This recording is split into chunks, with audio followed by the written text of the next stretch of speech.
आता पाहूया सकाळच्या 100 बातम्या।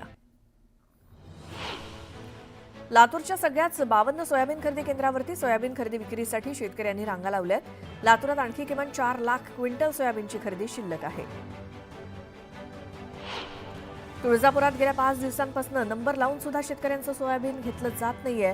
सोयाबीन खरेदीला अवघे काही तास उरल्यामुळे संतप्त शेतकऱ्यांनी सोयाबीनच्या वाहनासोबतच रास्ता रोको आंदोलन केलं। वाशिम जिल्ह्यातील शेतकऱ्यांना गेल्या वर्षीचा पीक विमा अद्यापही न मिळाल्यामुळे शासनाने लवकरात लवकर त्यांचा हिस्सा देऊन शेतकऱ्यांना पीक विमा द्यावा अशी मागणी शेतकऱ्यांनी केली आहे। बीडच्या आष्टीतल्या कार्यक्रमात फिल्मी डायलॉगबाजी झाली। जनतेने देवेंद्र बाहुबली अशा घोषणा दिल्या तर पंकजा मुंडेंनी मेरा वचन ही शासन है अशी डायलॉगबाजी केली। त्यानंतर आता कटप्पा शोधावा लागेल अशी मिश्किल प्रतिक्रिया सुरेश धस यांनी दिली। मुंबईतल्या बांगलादेशींच्या वास्तव्याला महाविकास आघाडीच कारणीभूत आहे। काँग्रेसनं आपली मतं वाढवण्यासाठी बांगलादेशींना आश्रय दिला असा आरोप गृहराज्यमंत्री योगेश कदम यांनी केला। हिरव्या सापांची वळवळ महाराष्ट्रात सहन करणार नाही। हिरव्या सापांची बिर्याणी आवडत असेल तर पाकिस्तानात जा, बेकायदेशीर गोष्टी सहन करणार नाही असा थेट इशारा मंत्री नितेश राणेंनी दिला। छत्रपती शिवाजी महाराजांनी अफजल खानाचा कोथळा काढला, आपल्या स्वराज्यावरील संकट मोडून काढलं। ती वाघनख 7 फेब्रुवारीपासून विदर्भातल्या जनतेला बघायला मिळणार आहे अशी माहिती सुधीर मुनगंटीवारांनी दिली। संजय राऊत सडलेला आंबा असून त्यांना एकनाथ शिंदेंशिवाय काहीही दिसत नाही अशी टीका मंत्री गुलाबराव पाटील यांनी संजय राऊतांवर केली। राऊतांनी गंगेत जाऊन स्नान करावं म्हणजे मग केलेली पापं धुतली जातील। शिवसेना फोडण्याचं मोठं पाप राऊतांनी केलं असा आरोप गुलाबराव पाटलांनी राऊतांवर केला। सध्या आमच्या मुंबईत मराठावाद नाही, आम्ही सगळे बरोबर राहतो। याच्यासाठी तुम्ही जिथे आहात तिथेच आंदोलन करा आणि मुंबई सोडा। मुंबईत येण्याची काही गरज नाही असे विधान संजय निरुपम यांनी जरांगेंच्या आंदोलनावर केले। महाराष्ट्रातील बांधकाम कामगारांना त्यांची नोंदणी कुठूनही करता येणार आहे। यासाठी राज्यात 366 सुविधा केंद्र निर्माण करण्यात आली आहेत। आजपासून या केंद्रांमधून सुविधा पुरवल्या जाणार असून बांधकाम कामगारांना नोंदणी करण्याचं आवाहन कामगार मंत्री आकाश पुनकर यांनी केलंय। घरगुती ग्राहकांकडे 2 महिन्यांचं लाईट बिल थकीत राहिलं तर परभणी महावितरण विभागाकडून वीज पुरवठा खंडित केला जातोय। औद्योगिक आणि शासकीय कार्यालयांच्या थकबाकीकडे मात्र प्रशासन दुर्लक्ष करते, त्यामुळे महावितरणच्या कारभारावरती प्रश्नचिन्ह निर्माण केलं जाते। छत्रपती संभाजीनगरमधनं अपहरण झालेल्या 7 वर्षीय मुलाची सुखरूप सुटका झाली। भोकरदन तालुक्यातल्या ब्रह्मपुरी गावाजवळ 2 आरोपींचा हा मुलगा सापडला। काल रात्री या मुलाचं अपहरण झालं होतं। 2 कोटींच्या खंडणीसाठी या मुलाचं अपहरण करण्यात आलं। आरोपी या मुलाला घेऊन जात असताना भोकरदन तालुक्यातल्या ब्रह्मपुरी इथे कारचा अपघात झाला।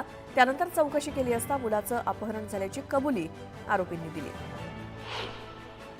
अपहरण झालेला आपला नातू परत आल्यानंतर मुलाच्या आजोबांना आनंदाश्रू अनावर झाले।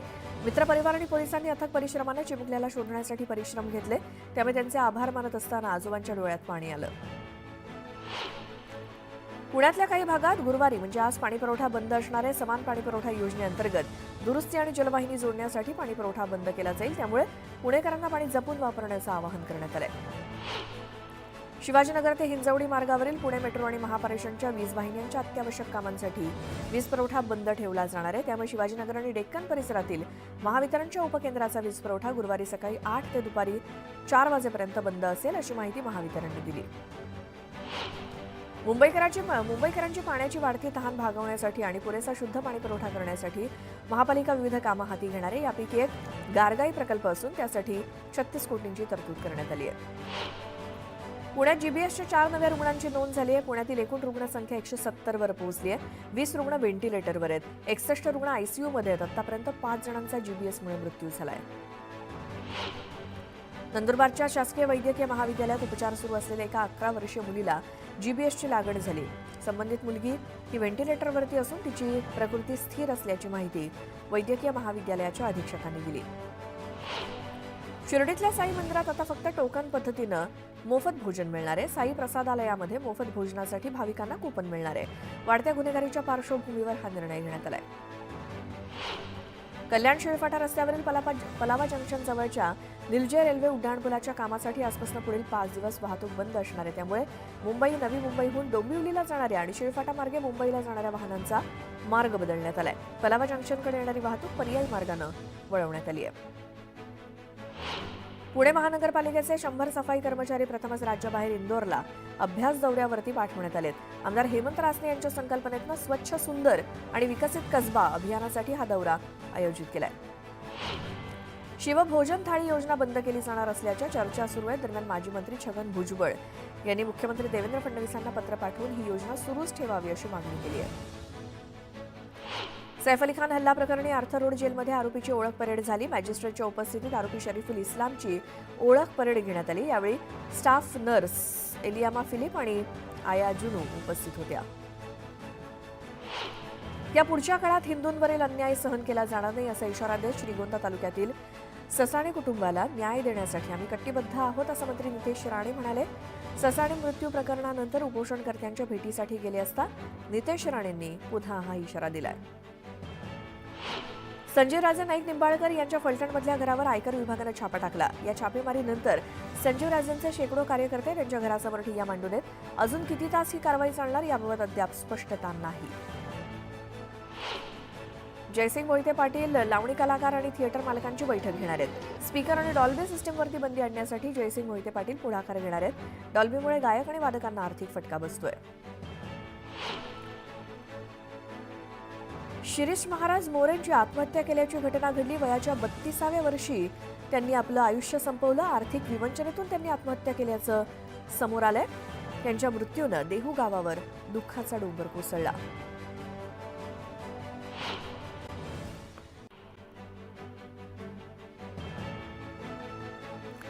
पुण्यातल्या कात्रज घाटामध्ये रिक्षा आणि डंपरची जोरदार धडक होऊन अपघात झाला. यात 2 जणांचा जागीच मृत्यू झाला. 1 जण गंभीर जखमी आहे. घाटकोपरमधल्या 43 अनधिकृत बांधकामांवरती कारवाई करण्यात आली. महापालिका आयुक्त भूषण गगराणी यांच्या निर्देशानुसार अनधिकृत बांधकामांविरोधात तोडक कारवाई सुरू आहे. बदलापुरातून जाणाऱ्या बडोदा JNPT महामार्गाच्या भूसंपादनात आदिवासींची आर्थिक फसवणूक केल्याप्रकरणी बदलापूर ग्रामीण पोलिसांनी 4 जणांवर कारवाई केली. यामध्ये रायगड जिल्हा परिषदेचे माजी अध्यक्ष सुरेश टोकरे आणि राष्ट्रवादी पक्षाचे निरळगावचे माजी सरपंच भगवान चंचेंचा समावेश आहे.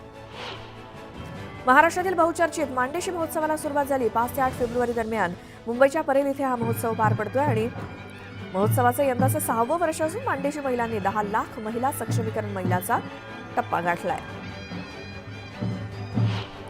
नंदुरबारच्या शासकीय वैद्यकीय महाविद्यालयात उपचार सुरू असलेल्या एका 11 वर्षीय मुलीला GBSची लागण झाली. ही मुलगी व्हेंटिलेटरवरती असून तिची प्रकृती स्थिर असल्याची माहिती वैद्यकीय महाविद्यालयाच्या अधीक्षकांनी दिली. विक्रोळीतल्या अशोकनगर झोपडपट्टीतल्या घरांसमोरील नाल्यावरचा स्लॅब पालिकेच्या वतीनं तोडण्यात आला.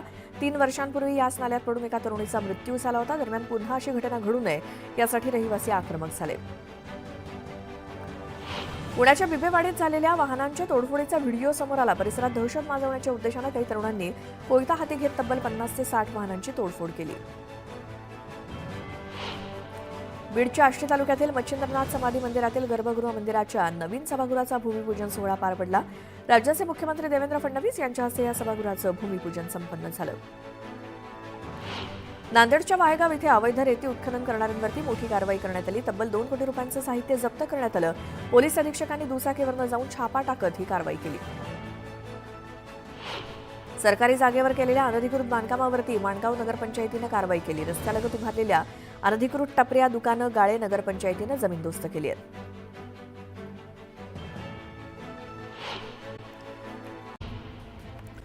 दिशा सालियान आत्महत्येप्रकरणी आमदार आदित्य ठाकरे यांच्यावरती गुन्हा दाखल करण्याची मागणी करण्यासाठी उच्च न्यायालयात याचिका दाखल करण्यात आली. मात्र या प्रकरणी याचिकाकर्त्यांचा काय संबंध आणि ही याचिका का ऐकली जावी अशी विचारणा उच्च न्यायालयानं याचिकाकर्त्यांना केली आहे. भारत कृषी रसायनांचा जगातला सर्वात मोठा निर्यातदार ठरलाय. मागच्या वर्षात 45,000 कोटी रुपयांच्या रसायनांची निर्यात झाली, तर अमेरिका, जपान आणि चीननंतर जगातील 4थ्या क्रमांकाचा उत्पादक आहे. भांडूप संकुल इथे लवकरच 2000 दशलक्ष लिटर क्षमतेचा जलशुद्धीकरण प्रकल्प उभारण्यात येणार असून त्या संदर्भातील विविध कामं पालिकेनं हाती घेतली आहेत. त्यामुळे जुलै 2028 पर्यंत प्रकल्प पूर्ण करण्याचा पालिकेचा प्रयत्न आहे. पत्राचाळ पुनर्विकास प्रकल्पातील 672 मूळ रहिवाशी 2008 पासून बेघर आहेत. आता त्यांची 17 वर्षांपासूनची हक्काच्या घराची प्रतीक्षा संपणार आहे. म्हाडाकडनं पुनर्वसित इमारतींना निवासी दाखला प्राप्त झालाय. राज्य सरकारनं मागच्या 8 महिन्यांपासून 87,000 कोटींची थकबाकी न दिल्यामुळे राज्यातील कंत्राटदारांनी आंदोलनाचं शस्त्र उपसलं. लाखो कंत्राटदारांनी बेमुदत कामबंद आंदोलन सुरू केलंय. देशातील रब्बी हंगामातील एकूण पेरणी क्षेत्रात मागील वर्षीपेक्षा 10 लाख हेक्टरनं वाढ झाली. तेलबियांचं क्षेत्र कमी होऊन गव्हाची पेरणी 6 लाख हेक्टरनं वाढून 324 लाख हेक्टरवरती पोहोचली आहे. अयोध्येतील श्रीराम मंदिरात रामाच्या दर्शनासाठी भाविकांना आता जास्त वेळ मिळणार आहे. मंदिरात येणाऱ्या भाविकांची वाढती संख्या लक्षात घेता दर्शन आणि आरतीच्या वेळेत बदल करण्यात आला. आता सकाळी 6 वाजल्यापासून श्रीरामाचं दर्शन घेता येईल.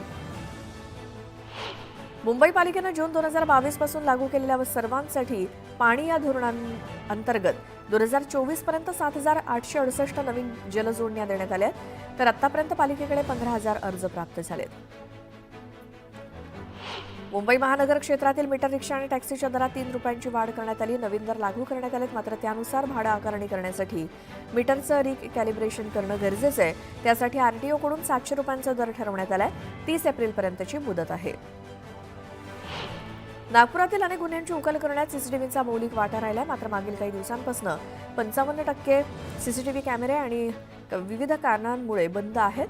हे सीसीटीव्ही कॅमेरे 15 दिवसात सुरू करावेत असे निर्देश राज्याचे महसूल मंत्री आणि जिल्ह्याचे पालकमंत्री चंद्रशेखर बावनकुळे यांनी दिलेत.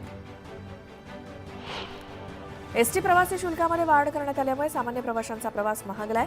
मात्र गेल्या 2 वर्षातील अपघातांची संख्या बघता प्रवासी असुरक्षित असल्याचं स्पष्ट झालंय. पुणे विभागाअंतर्गत मार्च 2023 ते डिसेंबर 2024 पर्यंत तब्बल 301 अपघात झाले असून 35 जणांचा मृत्यू झाला.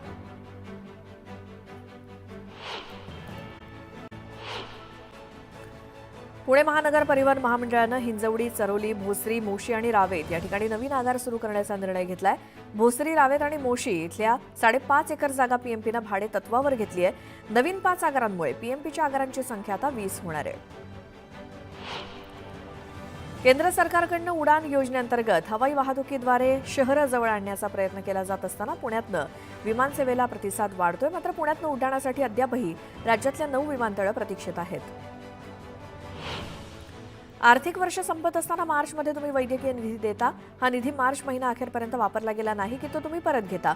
अशा परिस्थितीत उपचारासाठी रुग्णानं तुम्ही निधी कधी द्याल याची प्रतीक्षा करायची का, अशा शब्दात उच्च न्यायालयानं राज्य शासनाचे कान उपटलेत. मुख्यमंत्री झाल्यानंतर देवेंद्र फडणवीस पहिल्यांदाच आज पिंपरी चिंचवडच्या बालेकिल्ल्यात येणार आहेत. पोलीस आयुक्तालयाच्या इमारतीचं भूमिपूजन यासोबतच महापालिकेच्या विविध विकास कामांचं भूमिपूजन, लोकार्पण फडणवीसांच्या हस्ते होणार आहे. त्यामुळे फडणवीस काय बोलणार याकडे सर्वांचं लक्ष लागलंय. गेल्या वर्षीच्या तुलनेत तूर उत्पादन यावर्षी सारखंच राहण्याची शक्यता आहे. या आठवड्यातील लातूर बाजारपेठेतील तुरीच्या किमती मागील आठवड्याच्या तुलनेत कमी झाल्याचं दिसून येत आहे. मागील आठवड्याच्या तुलनेत राष्ट्रीय पातळीवरती तुरीच्या आवकीमध्ये 20.82% वाढ झाली. महाराष्ट्र औद्योगिक विकास महामंडळाकडून जलवाहिनी दुरुस्तीचं काम हाती घेण्यात येणार असून या कामामुळे ठाणे महापालिका क्षेत्रातील कळवा, दिवा आणि मुंब्रा या भागांचा पाणीपुरवठा शुक्रवारी बंद राहणार आहे. दुरुस्तीचं काम पूर्ण झाल्यानंतर पुढील काही तास कमी दाबानं पाणीपुरवठा होईल. दिशा सल्यान मृत्यू प्रकरणामध्ये ठाकरे गटाचे आमदार आदित्य ठाकरे यांच्या विरोधात याचिका करणाऱ्या राशिद खान पठाण यांना मुंबई हायकोर्टाकडून आपलं म्हणणं मांडण्यासाठी 2 आठवड्यांची मुदत देण्यात आली आहे. आदित्य ठाकरेंच्या चौकशीची गरज का हे पटवून द्या असं न्यायालयानं सांगितलंय. आज राज्यातील बाजार समितीत कांद्याची 1,65,270 क्विंटल काल आवक झाली. यात लाल कांद्याची नाशिक जिल्ह्यामध्ये 65,000 क्विंटल, सोलापूर जिल्ह्यामध्ये 17,000 क्विंटल, तर अहिल्यानगर बाजारात 24,000 क्विंटल आवक झाली. कांद्याला कमीत कमी 1400 रुपयांपासून ते 2,500 रुपयांपर्यंतचा सरासरी दर मिळाला. राज्यातील बाजार समितीमध्ये सोयाबीनची 57,499 क्विंटल इतकी आवक झाली, तर सोयाबीनला 3,899 रुपये प्रति क्विंटल इतका दर मिळाला. सरकार आता महाराष्ट्रातील लोकांचं स्वतःचं घर असण्याचं स्वप्न पूर्ण करणार आहे. म्हाडा विकास प्राधिकरणाकडून पुढील 5 वर्षात राज्यामध्ये 8 लाख घरं बांधली जातील, तर ही घरं बांधताना त्यांच्या गुणवत्तेची काळजी घेतली पाहिजे असं एकनाथ शिंदेंनी सांगितलं. पुण्यात महापालिकेतर्फे 10वी आणि 12वी उत्तीर्ण होणाऱ्या विद्यार्थ्यांना दिल्या जाणाऱ्या शिष्यवृत्तीसाठी तब्बल 13,854 अर्ज प्राप्त झालेत. अर्जाची छाननी झाल्यानंतर विद्यार्थ्यांच्या थेट खात्यामध्ये शिष्यवृत्ती रक्कम जमा होणार आहे. पुणे शहरात नागरिकांना पाणीपुरवठा करणाऱ्या जलवाहिनीची दुरुस्ती केली जाते, त्यामुळे नागरिकांना नियमित मिळणाऱ्या पाण्यापासून वंचित राहावं लागतंय. त्यातच आता शहरातील काही भागातील पाणीपुरवठा बंद ठेवला जाणार आहे.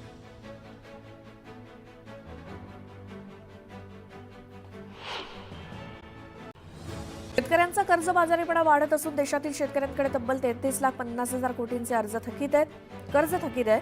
तर सर्वाधिक थकबाकी महाराष्ट्रातल्या शेतकऱ्यांची आहे. महाराष्ट्रातील शेतकऱ्यांकडे 7,38,000 कोटींचं कर्ज थकलेलं आहे, अशी माहिती केंद्रीय वाणिज्य मंत्र्यांनी लोकसभेत दिली. बीडमध्ये एका तरुणावर हॉटेलमध्ये घुसून थेट फायटरनं हल्ला करण्यात आला. या मारहाणीत तरुण गंभीर जखमी झालाय. मारहाणीची घटना सीसीटीव्हीत कैद झाली आहे. 10वी-12वीच्या परीक्षेला होणाऱ्या वॉर्निंग बेलचं वेळापत्रक महाराष्ट्र राज्य माध्यमिक आणि उच्च माध्यमिक शिक्षण मंडळानं जाहीर केलंय. यंदा देखील परीक्षेसाठी अधिकची 10 मिनिटं देण्यात आली आहेत. म्हाडाच्या कोकण मंडळाच्या 2,264 घरांच्या सोडतीचा कार्यक्रम बुधवारी ठाण्यातल्या डॉ. काशीनाथ घाणेकर नाट्यगृहात झाला आणि ही सोडत 2,264 घरांसाठी असली तरी प्रत्यक्षात मात्र यातील 1,239 घरांचीच विक्री झाली. 1,025 घरांना अर्ज प्राप्त न झाल्यामुळे ही घरं रिक्त राहिली आहेत. राज्य मार्ग परिवहन महामंडळाला शासनानं सवलत मूल्य मंजूर केलंय. राज्य शासन एसटी महामंडळाच्या माध्यमातून प्रवाशांना विविध सवलती देतं आणि या सवलतींचा सुमारे 32 घटकांना लाभ होणार आहे. त्यासाठी दर महिन्याला 350 कोटी रुपये दिले जाणार आहेत. शिंदे सरकारनं 3 वर्षांपूर्वी मुंबईतल्या सर्व रस्त्यांचं 2 वर्षात काँक्रिटीकरण करण्याची घोषणा केली. मात्र आतापर्यंत अर्धी कामं देखील पूर्ण झालेली नाहीत. रस्ते कामाचा आवाका बघता ही सगळी कामं पूर्ण होण्यास 2027 उजाडणार असल्याचं स्पष्ट होत असल्यामुळे मुंबईकरांना अजून 2 वर्ष तरी खड्ड्यातनंच प्रवास करावा लागणार आहे. मुख्यमंत्री माझी लाडकी बहीण योजनेचा व्यापक प्रचार आणि प्रसिद्धी करण्याचा निर्णय महायुतीच्या सरकारनं घेतलाय. त्यानुसार योजनेची सोशल आणि डिजिटल माध्यमात प्रसिद्धी करण्यासाठी 3 कोटी रुपये खर्च करण्यास मान्यता देण्यात आली आहे. राज्य सरकारच्या अधिकृत संकेतस्थळावरती होणाऱ्या सायबर हल्ल्याबाबत उच्च न्यायालयात जनहित याचिका दाखल करण्यात आली आहे. केंद्र आणि राज्य सरकारच्या अधिकृत संकेतस्थळावरती सायबर हल्ला होऊ नये यासाठी सरकारी अधिकाऱ्यांना निर्देश द्यावेत अशी मागणी करण्यात आली आहे. 2024 हे वर्ष भारतातील सोन्याच्या बाजारपेठेसाठी अत्यंत महत्त्वाचं ठरलंय. भारतातील एकूण सोन्याची मागणी 802 टन झाली आहे. मागील वर्षीच्या तुलनेत यात 5% वाढ झाली आहे. दागिन्यांव्यतिरिक्त डिजिटल गोल्ड, ETF बार आणि नाण्यांमध्ये सुद्धा गुंतवणूक वाढली आहे. जळगावच्या पारोळ्यात महामार्गावरती गॅसचा टँकर उलटला. यात चालक जखमी झालाय. अपघातग्रस्त टँकरमध्ये 17 टन LPG गॅस होता आणि या टँकरमधील गॅस दुसऱ्या टँकरमध्ये रिकामा करण्याचं काम सुरू असताना सुरक्षिततेच्या कारणास्तव 1 किलोमीटर परिसरातील रहिवाशांना इतरत्र हलवण्यात आलं.